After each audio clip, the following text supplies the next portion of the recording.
Lockdown, Chapter 33. So I'm going to be having my hearing this afternoon, I said. Mr. Cintron had given me permission to visit Toon, and I was sitting on the chair at the end of his bed. If everything works out, I'll be getting my date. I hope it works out for you, Toon said. Where does your family live? In Brooklyn, Toon answered. Do you know where Clinton Avenue is? I don't know anything about Brooklyn, I said, but I was thinking, maybe when we get out we can hook up and hang out sometimes. That cool with you? That's very cool with me. One of the problems of going back into the world is that it's the same world you were dealing with when you get into trouble, I said. So it's going to be just as hard to deal with it as it was then. But if you're around some homeboys on your side, it'll be easier. Or a brother, Toon said. Or a brother, I said, standing. And I can't have my brother hurting himself. You know what I mean? Toon put his head down and his hands in his lap. I sat on the bed next to him and put my arm around him for a minute. I was worried that Toon wasn't going to be all right. I thought he was going to go home with his parents and have them yell at him and go on about how he wasn't as good as his brother. That was crap. Be strong, man, I said as I left Toon's room. Mr. Wilson locked the door behind me and I turned away from the window because I didn't want to see Toon sitting on his bed alone. I was pretty sure my hearing was locked. Mr. Cintron told me he would be on the panel, and I knew he was in my corner. All I needed was to keep my mind clear and focused on what I knew I needed to be done.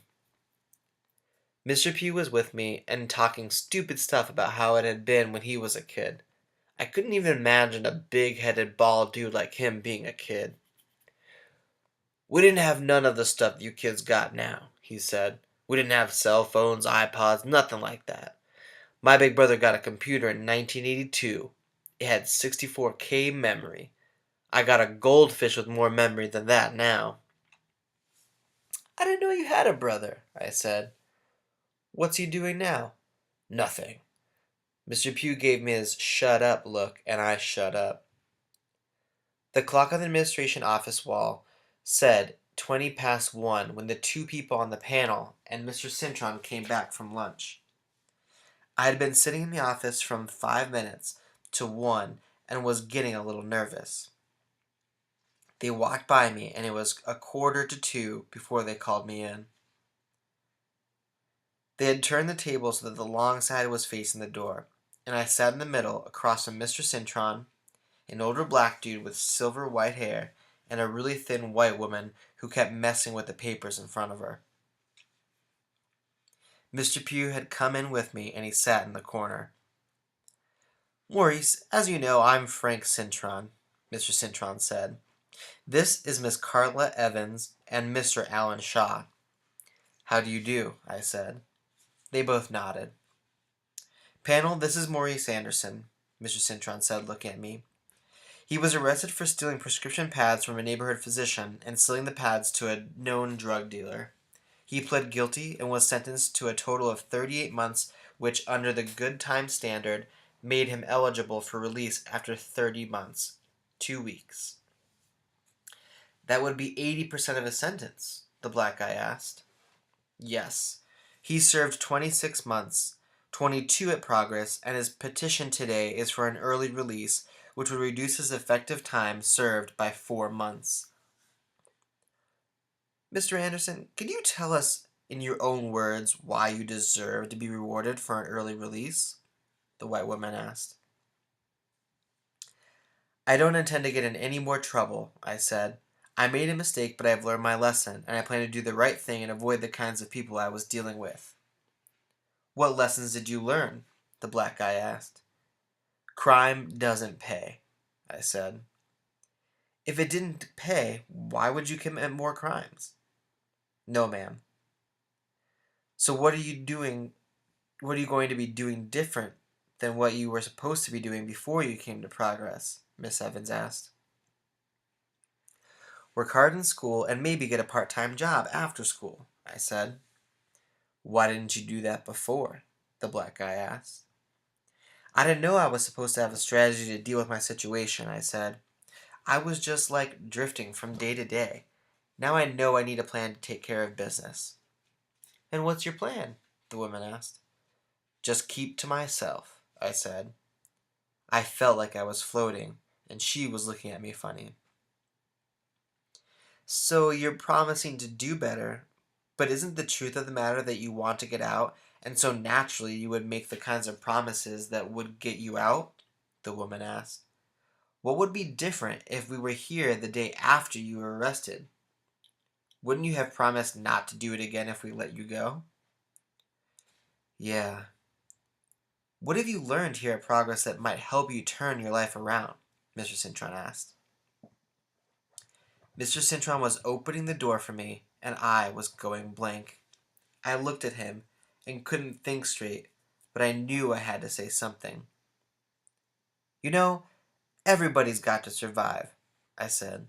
And if you don't think about how you're going to make it, then you're just going to go with whatever is around you. I know I have to invent something, look around, and figure out some way to survive that's not to get me killed or going to get me back in the jail system. I think I can find something, because in my heart, I know I want and what I want. I don't want to spend the rest of my life locked up or ducking and hiding. And you didn't know that before you started stealing? Was that it? The black guy started going through the file. Prescription pads? I said. You didn't know that then? I knew I didn't want to be locked up, I said. I knew that part of it, but I didn't know what was that you needed a strategy for your life. In here, I see people working their shows and trying to get over the best way they can. One guy I work with at Evergreen. Maurice is part of our work program, Mr. Cintron said. He was a prisoner in a Japanese camp, and he was telling me how he survived, I said. How he figured out how to live through the war and stuff. You know, some people didn't make it, and... What is your plan to make it? The black man asked. I don't have a big plan, I said. I'm 15 and I gotta go to school, but I'll do my best in school and I'll just live at home and do what I can to stay out of trouble. I know that I might not become great or anything like that, but if something bad does happen to me, I don't want to be the one to make it happen. And you're sorry for the crime you committed? Yes, ma'am. Because you made yourself part of the problem in your community, she said, didn't you? Yes, ma'am. And what's different now, Mr. Anderson? She asked. What I want to do is help my little sister go to college, I said.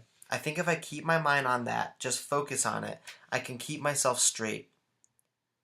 You were living at home with your parents? The black guy asked. Fairly dysfunctional situation, Mr. Cintron said. Mother has a history of drug abuse. You saw that abuse at home, and you still got involved with illegal drugs, the black guy asked. Yes, sir. Has anyone in your family been to college? Mr. Cintron asked. No, sir. That's one of the reasons I want to help Icy go to college. Icy? The black guy took off his glasses. Your sister's name is Icy. It's really Isis, like the Egyptian goddess, I said, but we call her Icy. I was told to wait outside, and Mr. Pugh went with me. You did real good, he said, and you didn't look too smart, but you had some good things to say. You see Mr. Cintron nodding his head? He's got to vote for you. I hope so. I wasn't sure. I had come up with some answers, but they didn't seem all that good to me.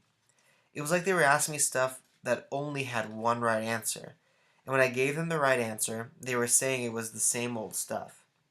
I wanted them to know that I knew it was the same old stuff too. I was going back to the same old block, the same old family, the same old neighborhood. Everybody on the block was messing with drugs or selling drugs, had seen what I had seen, and a lot of them were going to be getting abused too. I had told them that Mr. Hoof's being in the children's camp and figuring out a way to survive by thinking about the flower. I wanted to tell them more about how Mr. Hoof and a lot of people really have to struggle just to make it from day to day. And even though we can lay on all the right answers, it doesn't help. Maybe I should have told them about Icy's ideas, about dreaming up your future, and then trying to make it happen. The buzzer went off, and the secretary motioned for me and Mr. Pugh to go back in. Mr. Anderson, it's the view of this panel that although you have shown some insight into your problems, you have also shown some behavior which indicates a lack of control, the woman said. You've had several fights despite the special attention you've been given and the privilege of participating in the work program. We hope over the next 4 months you can continue gaining a knowledge of what you have to do once you're released and bring that knowledge to bear in avoiding future involvement with the justice system, she went on. We think your attitude and behavior are headed in the right direction, but at this time, they are not worthy of being rewarded. I think it's commendable that Mr. Cintron has casted a dissenting vote, she said. It shows that in his eyes you have made considerable improvement. But as the record clearly shows, you still have problems. Do you have anything you would like to put on the record at this time? No, ma'am.